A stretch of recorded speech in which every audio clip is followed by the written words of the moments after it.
ওমরপুর 12 নম্বর জাতীয় সড়কের ওপর ফ্লাইওভারের কাজের জন্য ভাঙা হচ্ছে ভবন। রঘুনাথগঞ্জ ওমরপুর 12 নম্বর জাতীয় সড়কের ওপর ফ্লাইওভারের কাজ শুরু করার জন্য জমি অধিগ্রহণ কর্মসূচি শুরু হয়ে গিয়েছে ইতিমধ্যেই। অধিগৃহীত জায়গায় যাদের বাড়ির দোকান অবস্থিত তাদের বেশ কিছুদিন পূর্বে ভেঙে দেওয়ার নির্দেশ দিয়েছিল প্রশাসনিক কার্যকর্তারা। সূত্রের খবর, একাধিকবার নোটিশ করার পরেও অনেকেই তা কর্ণপাত করেননি। সেই কারণেই এবার এনএইচএআই, জঙ্গিপুর পুলিশ জেলার বিরাট পুলিশ বাহিনী এবং প্রশাসনিক আধিকারিকদের সঙ্গে নিয়ে বুলডোজার দিয়ে জায়গা অধিগ্রহণের কাজ শুরু করেছে। ভেঙে ফেলা হচ্ছে অধিগৃহীত জায়গার ওপর থাকা একাধিক অবৈধ ভবন। এখানে ওমরপুরে ফ্লাইওভার হবে, যার কারণে রোডসের যে সমস্ত জায়গাগুলো সেগুলো রোড নিজের দখলে নিচ্ছে এবং রোডে যে সমস্ত বিল্ডিংগুলো রয়েছে সেগুলো ভাঙা। এটাকে আগে নোটিশ দেওয়া হয়েছিল?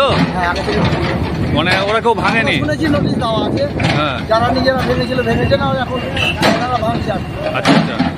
রঘুনাথগঞ্জ থানার অন্তর্গত মথুরাপুর মোড় থেকে মঙ্গলজন মোড় পর্যন্ত 12 নম্বর জাতীয় সড়কের দুই দিকের অবৈধ ভবন ভেঙে ফেলা হবে বলেই জানা যাচ্ছে। ফলে এবার যানজটমুক্ত হবে জঙ্গিপুর শহর সহ আশেপাশের এলাকা। সব কিছু পরিকল্পনা মাফিক চললে খুব তাড়াতাড়ি 12 নম্বর জাতীয় সড়কের ওপরে ফ্লাইওভার তৈরির দ্বিতীয় দফার কাজও শুরু হয়ে যাবে। জানা গিয়েছে, ওমরপুর 4 মাথার মোড় হওয়ার জন্য প্রায় প্রতিদিন প্রচণ্ড যানজটে পড়তে হয় সাধারণ মানুষকে। এই এলাকা দিয়েই বহরমপুর থেকে ফারাক্কামুখী এবং বিপরীতমুখী 12 নম্বর জাতীয় সড়ক চলে যাচ্ছে। তার ওপর দিয়েই চলে গিয়েছে রঘুনাথগঞ্জ বীরভূম রাজ্য সড়ক। সেই কারণেই প্রতিনিয়ত যেমন দুর্ঘটনা ঘটে, তেমন জাতীয় সড়ক পার করে বীরভূম যাওয়ার রাজ্য সড়ক ধরতে সাধারণ মানুষকে প্রচণ্ড অসুবিধার মধ্যে পড়তে হয়।